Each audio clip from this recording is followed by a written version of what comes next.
Hi, so I've had this 2017 Red Explorer 12.6 for 2 years now, pretty much to the day.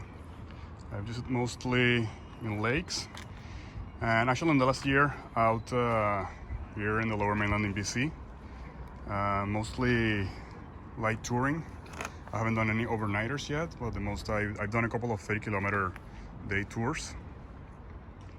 And today I'm going to check in what shape it is.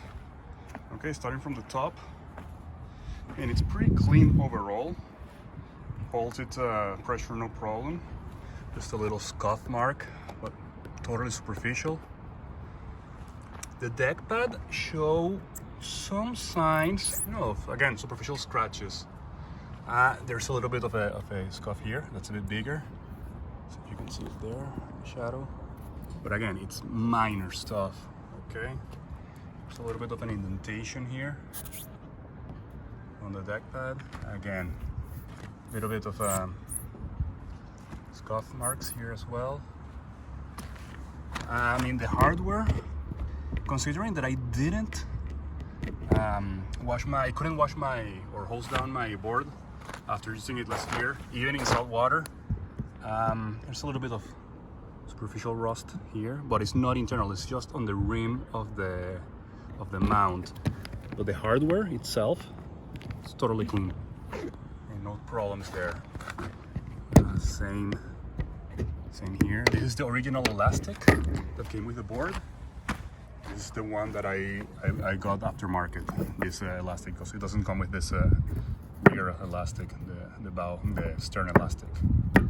So, I mean, all the hardware is in pretty good shape. Again, another superficial scuff there. Now I'm gonna turn it around to check what I really want to see, which is the scuff marks. So I flipped the board. Let's see in the back. First thing that I have to say out here, the board came originally with the FCS II screwless system.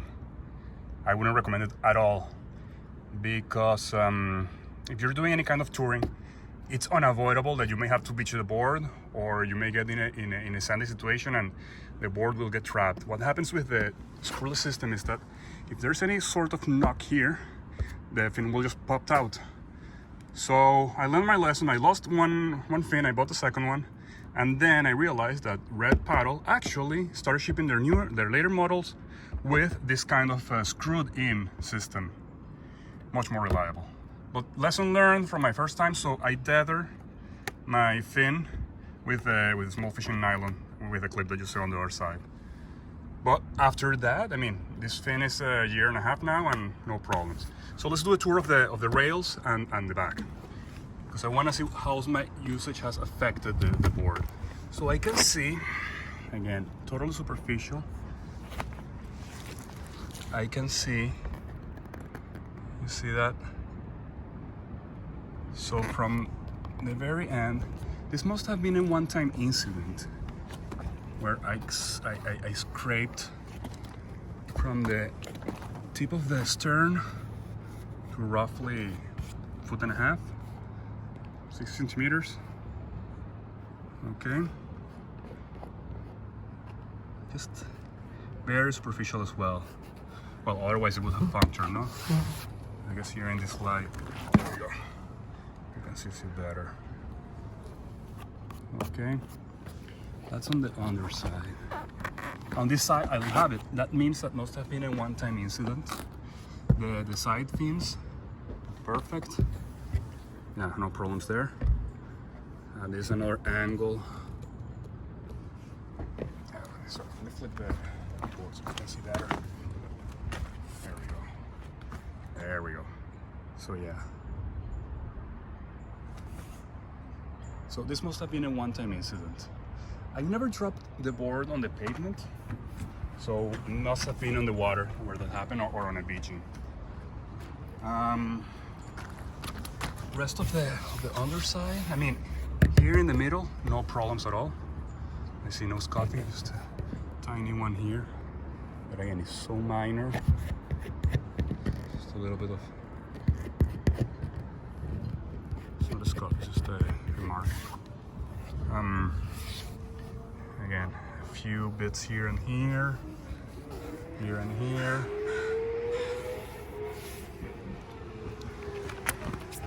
Let's go to the bow, because I do beach my board. I haven't babied it or pampered it at all. Like when I'm rolling into the beach, sometimes it's unavoidable that I will scrape against the sandy. That's one thing I do make sure that I try to make sure that I'm not beaching on rocky areas. But if it's sandy, I will let the sand slow me down sometimes. Or if I'm getting out of the water, I will beach with or drag with this hand grab. Okay, pull it a bit out of the water and then twist it. So let me show you what I do. What I mean by that. Okay, so I'm paddling and getting to the beach. Once I get to the shore, I will pull the board a little bit. Okay, and from here I go back to the stern, and with the rear grab handle I will bring the board all the way around. So what that's causing, you see how I am rotating around the bow. So that in theory could cause a lot of scraping under the bow. So let's flip it back again to see what that's done. Sometimes if the tide is really, or if it's very choppy and the beach is, I have to move the board even further into the shore. I then will grab from the front and then I will try to twist it a bit, caring for the fin there. But other than that, that's how I usually beach the board. So let's bring it back to my DIY tarp to store it overnight here in the marina rack. So back to the front. Okay. See some very light scuffs. There's one line here. You see, it's actually fairly long. It's about half a meter, a couple of feet long. But again, it's totally superficial. Totally superficial. There's some more here. There's a little bit deeper there. This one is a bit deeper actually. You see? Where did I go? Here we go. This one is a bit deeper because I did penetrate the first layer. That one's interesting. It's about what? Inch and a half? That's a good one. That's the only one I've seen so far. Oh, here. See that little scuff there that did remove the outer layer of the outer layer of the sandwich. Again, this one doesn't penetrate the green layer, let's call it that. So this one is white. I can see white here and I can see white here as well. So those ones are a bit deeper. Okay, but other than that, on the bow, even these two, okay, I still see green. I don't see white in either of these two. Okay, so let's move on to the other side of the rail. Superficial. Again, a little bit of here. Focus, there we go. A little bit of removal there.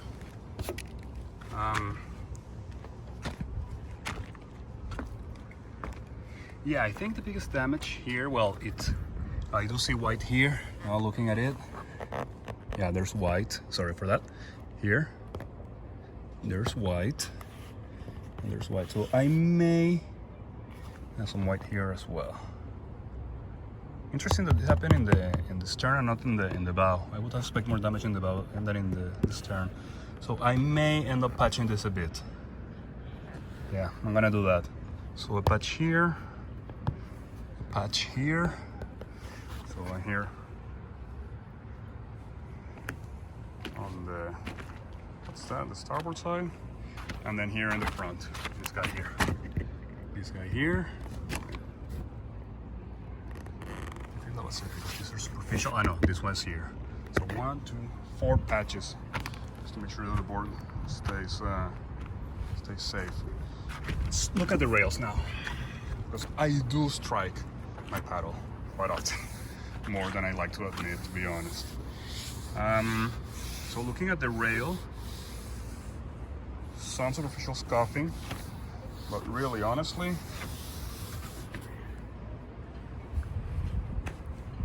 nothing bad at all. Not bad at all. All superficial. Again, you can see there's a ledge. Where's the sun? I'm on the shadow here. I'll just try this way. See how there's a ledge? That's the reinforced rail.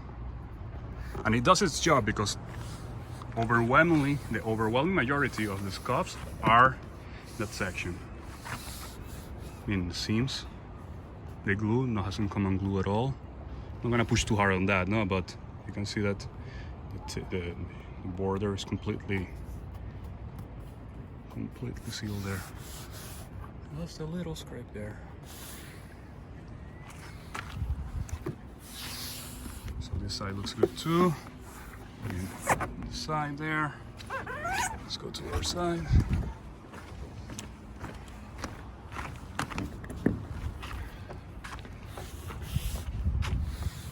Here.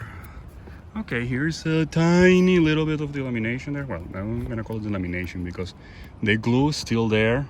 This is the edge that started to, there we go. The edge started to pop out a bit there.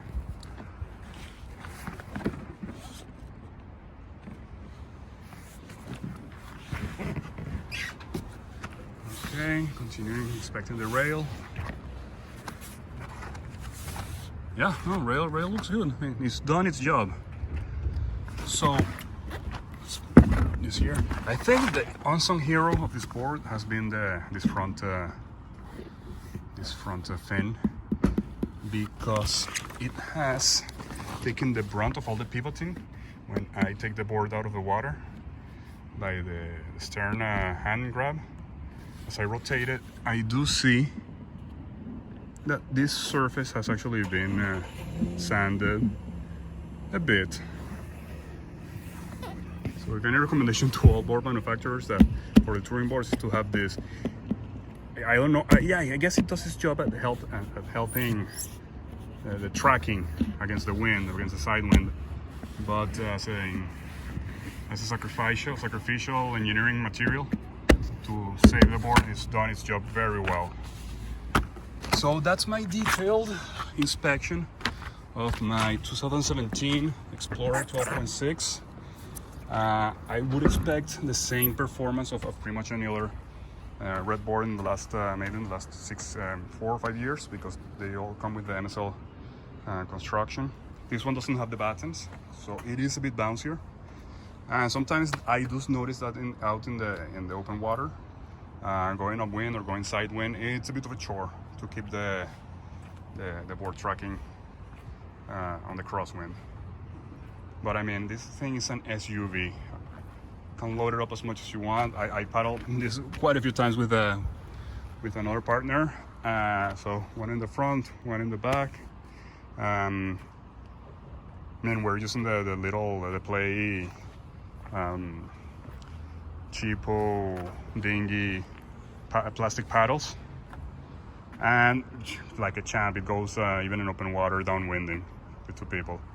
So highly recommended overall. If there's anybody at fault here, it's me, because I haven't treated it as nice as I should have.